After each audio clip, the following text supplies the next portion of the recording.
Baik anak sekalian, mari kita lanjutkan dengan topik daya, yaitu topik terakhir daripada bab usaha energi. Daya didefinisikan sebagai kecepatan melakukan usaha, atau bisa juga dengan kecepatan perubahan energi, ya. Jadi dirumuskan dengan P sama dengan W per T. W itu kan dia F kali S per T. Nah, ini kan S per T sama dengan V, sehingga dia menjadi F kali V. Jadi daya sama dengan F kali V, ya. P daya, satuannya watt, ya, atau joule per detik.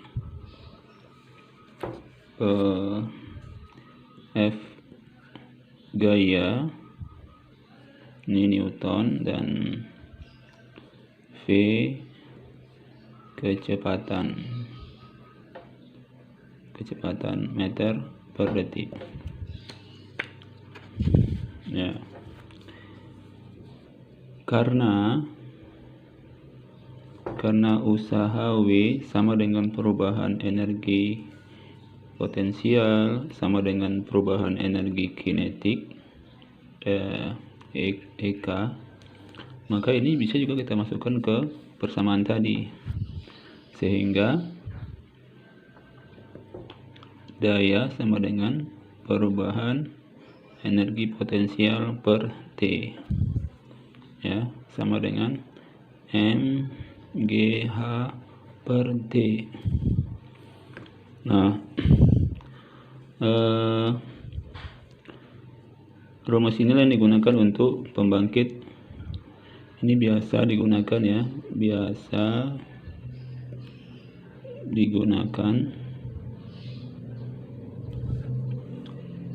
untuk menghitung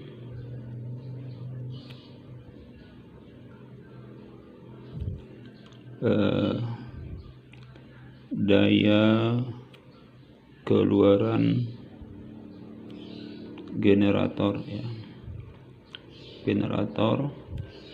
pada PLTA, pembangkit listrik tenaga air.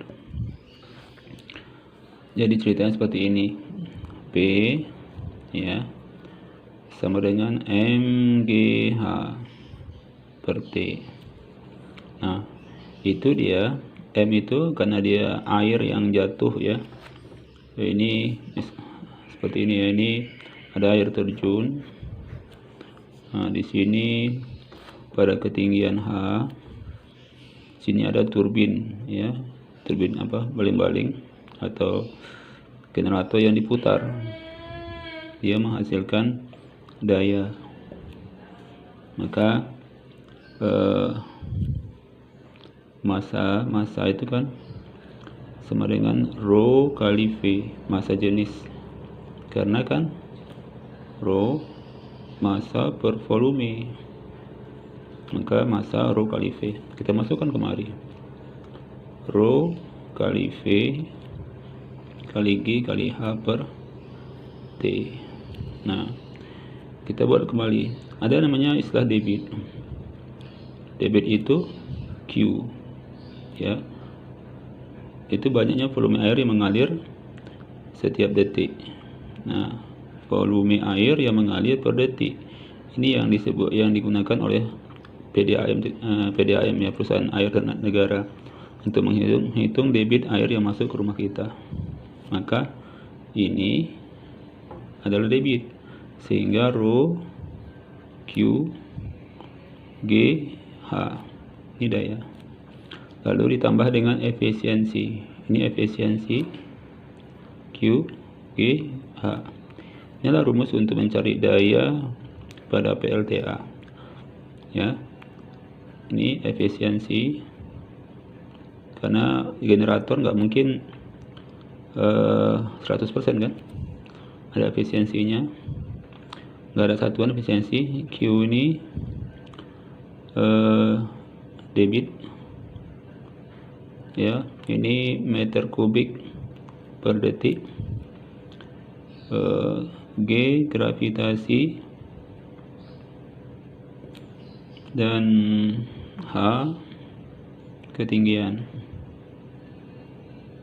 Ya, ketinggian ini meter, dan P itu daya yang biasa kita pahami ya. Ini watt.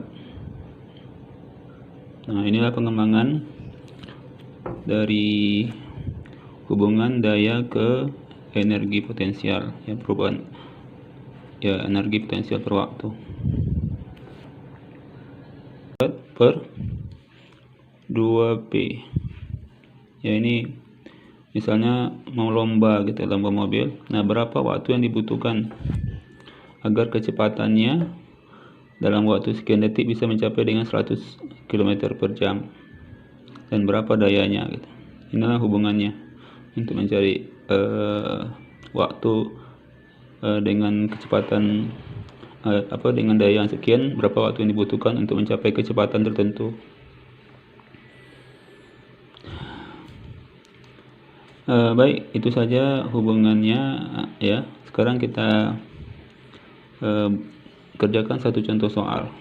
Ini diambil dari buku khusus ya, ujian ya. Nah, perhatikan. Air terjun setinggi 20 meter. Nah, setinggi 20 meter kita buat H 20 meter. Ya, ini kita buat contoh. 20 meter digunakan untuk pembangkit listrik tenaga air. Ya, setiap detik air mengalir sebanyak 110 mm kubik. 10 meter kubik. Berarti Q-nya 10 meter kubik per detik. Efisiensinya 55%. Efisiensinya 55%.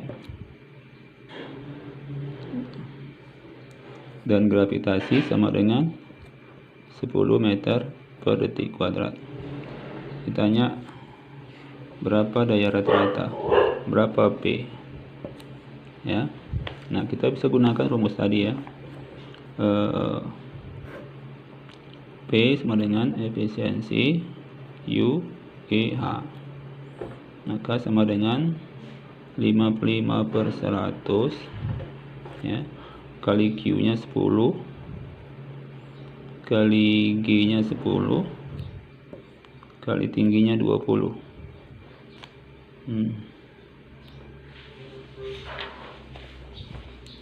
Sehingga 0 ini, 0 yang bawah dibuang. 2 kali 55 110, tambah 0 nya berarti 1100 watt. Dapatlah dayanya.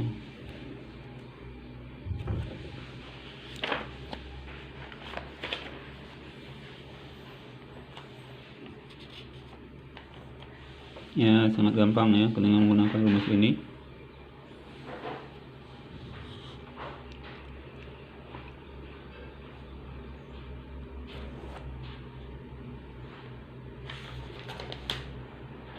Nah, baik, nanti kalian bisa anak sekalian bisa nanti dikerjakan di latihan di buku beberapa soal, dan minggu depan kita kerjakan kuis lagi yang kedua ya. Demikian saja. Assalamualaikum warahmatullahi wabarakatuh.